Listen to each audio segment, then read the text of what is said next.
इस सेगमेंट में हम लोग डिस्कस करने वाले हैं कुछ मोस्ट इंपॉर्टेंट एमसीक्यू टाइप के क्वेश्चंस और उसके आंसर्स।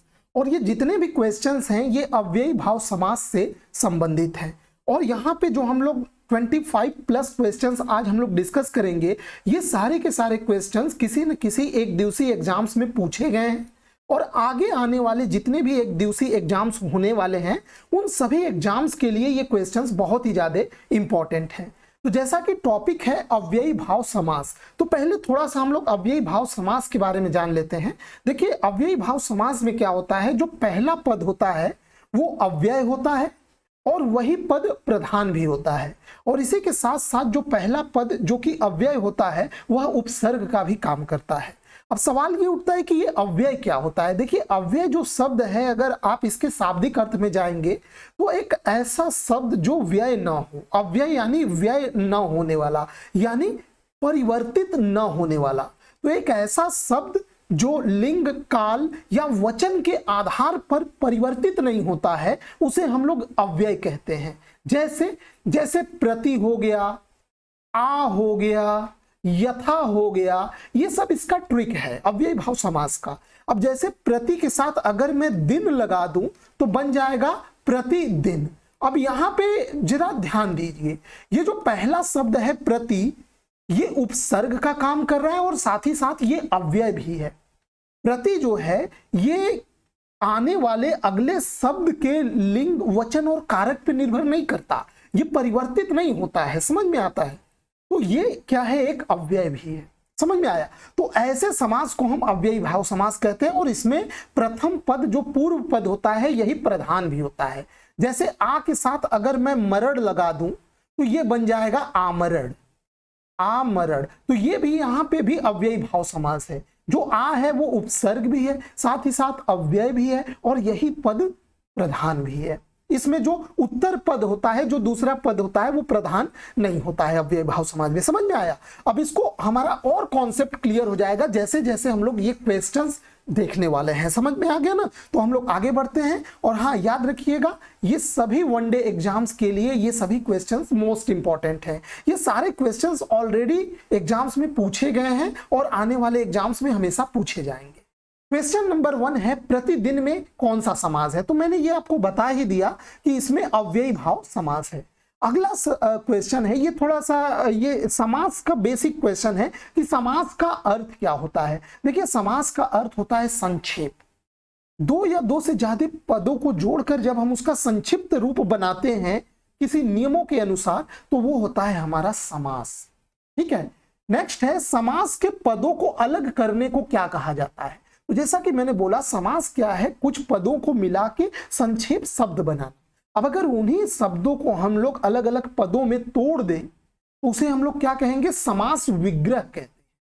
समझ में आया? तो यहां पे समास के पदों को अलग करना क्या कहलाता है, समास विग्रह कहलाता है। आगे बढ़ते हैं क्वेश्चन नंबर 4 की ओर। क्वेश्चन नंबर 4 है, भीष्म पितामह ने आजीवन शादी न करने का प्रण लिया। तो यहां पे जो रेखांकित शब्द है आजीवन, इसमें कौन सा समास है। तो देखिए आजीवन आ प्लस जीवन। अब यहां आ जो है ये क्या है, एक अव्यय है। समझ में आया? तो ये क्या हो जाएगा, अव्ययी भाव समास हो जाएगा। नेक्स्ट ये क्वेश्चन देखिए अलग तरीके से दूसरे एग्जाम में रिपीट किया कि आजीवन में कौन सा समास है। तो आजीवन में अव्ययी भाव समास है। आगे बढ़ते हैं क्वेश्चन नंबर 6 की ओर। यथा संभव, तो हमने बताया ना जो ये यथा शब्द है ये एक अव्यय है और साथ ही साथ इसमें हमने संभव जोड़ दिया है। अब यहाँ पे ये जो यथा शब्द है यही प्रधान है और यहाँ ये उपसर्ग का भी काम कर रहा है और ये एक अव्यय भी है। तो ये अव्ययी भाव समास का उदाहरण है। आगे बढ़ते हैं क्वेश्चन नंबर 7 की ओर। क्वेश्चन नंबर 7 में बोल रहा है कि प्रत्यंग, प्रत्यंग किस समास का उदाहरण है।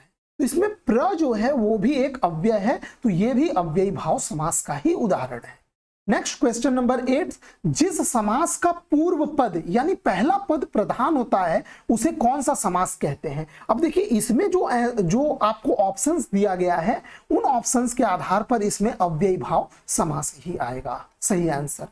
नेक्स्ट है क्वेश्चन नंबर 9, आमरण में कौन सा समास है। तो ये मैंने आपको शुरू में ही बताया कि आमरण में भी हमारा अव्ययी भाव समास होगा। ठीक है, आगे बढ़ते हैं।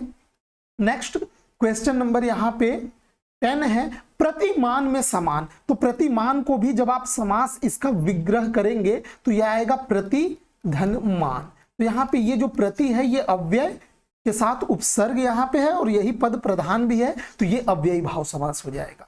ठीक है, आगे बढ़ते हैं क्वेश्चन नंबर 11 यथा विधि। ठीक है ना, तो आप देख पा रहे हैं जहां कहीं भी आ या फिर यथा, ठीक है, यथा या फिर प्रति, ठीक है, ऐसे जो शब्द आ रहे हैं, या फिर प्र आया था, ऐसे जो शब्द आ रहे हैं ये सब अव्ययी भाव समास में आएंगे।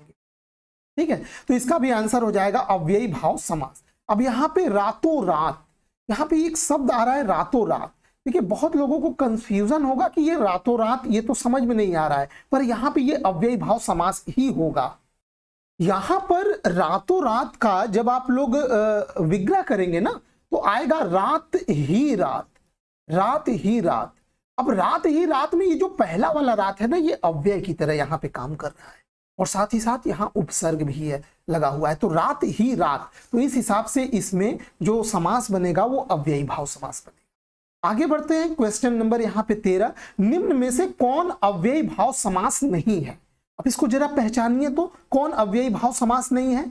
यहाँ पे यथार्थ, अब देखिए यथा धन अर्थ, तो यथार्थ ये भी अव्ययी भाव समास है, प्रतिमास भी यहाँ पे अव्ययी भाव समास है और प्रतिदिन भी अव्ययी भाव समास है। लेकिन यहाँ पे आय व्यय, यहाँ पे आय और व्यय, तो यहाँ पे ये आय और व्यय में ये जो आय है ये अव्ययी भाव समास नहीं है। ठीक है, आगे बढ़ते हैं क्वेश्चन नंबर 14 की ओर। अव्ययी भाव समास का उदाहरण है। देखिए यहाँ पे ये बहुत अच्छा क्वेश्चन है, इसको आप देखेंगे पल पल, अन्न जल। अब यहाँ पे अंत अनंत, धर्मा धर्म, जब आप इनका विग्रह कीजिए अन्न और जल। अब यहाँ पे पल पल, अब यहाँ पे जो पहला वाला जो पल है ना ये अव्यय की तरह काम कर रहा है, तो यहाँ पे पल पल क्या है, अव्ययी भाव समास है, इसको भी आप लोग याद रखेंगे।